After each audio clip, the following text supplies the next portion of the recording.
Your line is now live. Hey there, Keoni. Appreciate you making some time. Hey, what's up, Dylan? How's it going, my man? Well, I'm doing well. Appreciate you asking. I'm just curious as to how you're feeling heading into this one, though. I mean, you're facing somebody who's, fought for the championship before, is a ranked contender in the division. Like, what are your thoughts on those facets of this matchup here? I'm just stoked for the challenge, man. Um, Biggest fight to date, toughest opponent. We had a pretty tough opponent last time in Derek Campos. Um, yeah, man. Like I said, I'm just looking forward to the challenge. It's a big opportunity and a great challenge to see where I lie at in this division and lie out in this organization. He's been a staple in this organization for a while, so yeah, man. I'm just pumped for the challenge. We'll figure out the rest on Friday. Awesome, man. Thanks for the insights, and I appreciate the time. Thank you, my man. Michael? Hey, Keoni, how are you? Hey, what's up, Mike? How you doing? Everything good here. Thank you very much for your time. You're currently facing one of the most experienced guy in the whole division. He's been active for over 19 years. What's your game plan for this one, and how important would it be for you as a performer, as a fighter, to win this fight on Friday? Game plan wise, kind of just how I take every fight. Just take what you give me, and we go from there. I definitely know what I'm good at, and I think honestly, I think I'm just better than him everywhere. Just like going back to the Campos fight. I mean, nothing against Weichel, nothing against Dan at all. I've got a ton of respect for him. Like you said, he's a 19-year veteran, 52 fights, man. He's a legit legend. But hey, man, I'm in it to win it. And that being said, yeah, I'm just out there trying to prove myself. And like I said, just looking forward to the challenge. Not really thinking about wins or losses, more just on the whole process of it and doing the correct things and having a great performance. Not really the outcome I'm looking at, just having a great performance. Thank you very much. Good luck on Friday. Thank you, my man. Jay Anderson? Thanks very much. And Keoni, when Dylan kicked off the scrum earlier, he mentioned the rankings. And I'm just curious, how much weight do you give the rankings? Because they haven't been around too long. Some fighters seem to like them, some question them. Where do you sit on that? To be honest, I mean, it is kind of cool if you see a number next to your name, but at the end of the day, it really doesn't matter at all to me. I just want big fights. I want to win fights. He's a legit opponent. Like I said, 52 fight vet. I just like the challenges, but yeah, they really don't have any. They have no weight or bearing on me at all. He could not have a number next to his name, and I'd still be in the same mental space that I am now. And when you talk about your undefeated record, I mean, when we spoke to Daniel earlier, he said that's a little bit of motivation to hand you that first loss. Is it better for you to not even think about that and just let the chips fall where they may? I never do, brother. I'm 0-0 come Friday. Fair enough, man. Best of luck on Friday. Thank you. Maria? Hey, Keoni, Marie with the Throwing Blows podcast. How you doing today? Hey, how's it going, Maria? How you doing? Good, good. Thank you so much for asking. So, you just mentioned that in these situations, you look at it as you're 0-0 going in, which is probably a great attitude to have. Yes, But ma'am. coming up against such a veteran fighter, and obviously you've been in the game for a minute. Everyone knows that those veteran fighters tend to have little veteran tricks up their sleeves. Is there anything about his experience that concerns you? To be honest, no.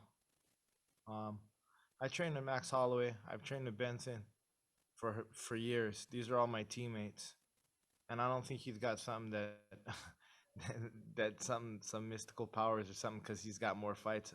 I've been around for a while, and I train with some pretty good guys, and just alone with that, they instill a lot of confidence in me and have probably a lot more belief in myself than I do within myself. But with that being it, I don't really see anything that's gonna surprise me. Just gotta be laser sharp focus, and everything should work out fine. Thank you. Thank you, Maria. Santiago? Hi, Keoni. Greetings from Amsterdam, and thank you for the time. You were on the Hey, bet. you're on the home team, guys. Amsterdam. I know that's close to his home. I don't know. No, I'm It's just joking. special here. You should come over. So, Keoni, you were on the Bellator Hawaii card in 2019.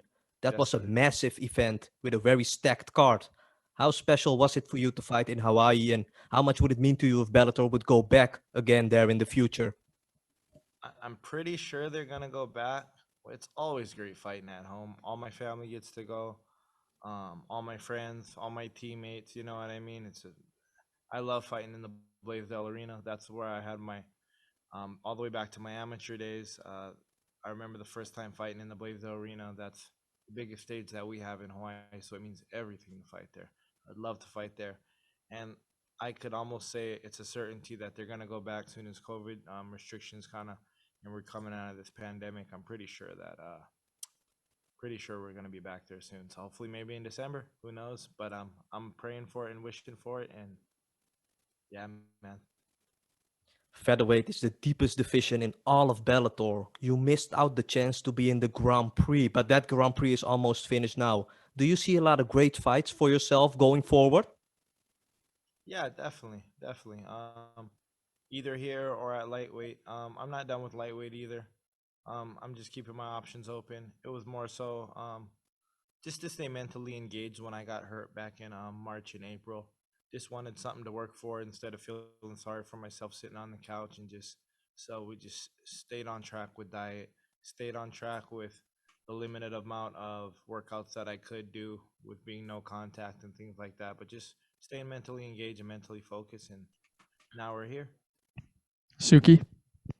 Hey, Suki from MMA, Keoni, pleasure to speak with you. You just talked about some of your great training partners and the time you spent with them. Up till 2019, we only saw you about 5 times in the cage. And do you see yourself now getting to, prospect level? We throw that title out in MMA quite a bit at post 30 fighters. I mean, are you feeling like a guy who's probably in their 20s from a fight perspective and ready to take Bellator by storm?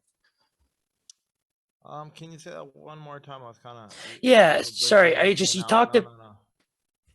you just talked about how great your training partners have been. And over the early parts of your career, we kind of only saw you a few times in the cage, but come 2019, we're really seeing you kind of take the MMA world by storm.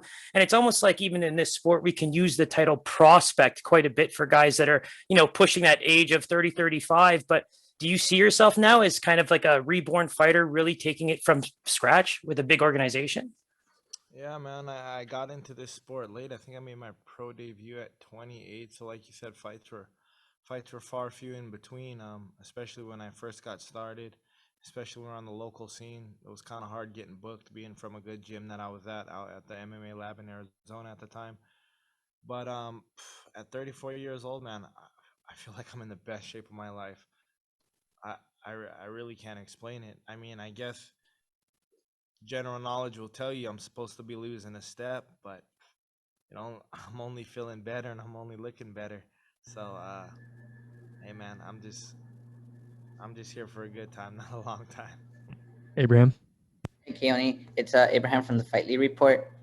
Yeah. I was wondering, you've mentioned in the past how you embrace fighting with all the ups and downs, just like you do in life. How is this mindset developed, and would you have any advice for any other up and coming fighters that are still young? Yeah, just like I had an interview with Rob DeMello back home on KHON too. Um, it's a marathon. It's not a sprint, man. It's all about the journey. Because when you get to look back at it all, just it's a great. It's not about, like I said, it's not about the destination. It's all about the journey, man. So with that and that being said, within fights, in life, anything, it's it's all about that. If you just focus on the process and do the best you can in the process, and not be so fixated on the destination or the finality of whatever it may be that you're reaching for. Just enjoy the process and enjoy these moments, because you're never getting them back either. People are so worried about what's going to happen at the end. Am I going to get this promotion? Am I going to get this job? Am I going to win this fight? Just worry about the process and being the best you can be in whatever you do. And that's the advice I got for anybody. That's what I try to stick to, and that's my code. Last one, Jeff.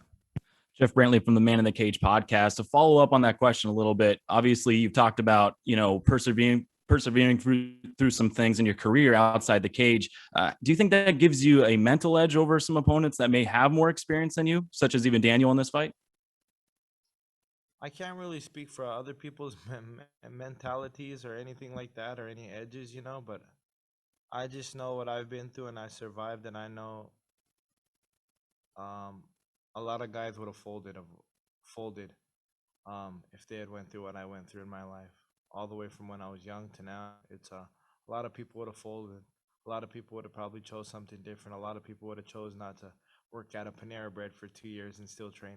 A lot of people would have chose not to have negative account balances. A lot of people would have chose not to every single month having a low balance in their checks or not making rent. I don't know, man. I came out the mud with this, so I can't really speak for everybody else, but I know I put my heart and soul into this, man. And I'm just enjoying the journey now. All right. Thanks a lot, Keoni. Good luck on Friday.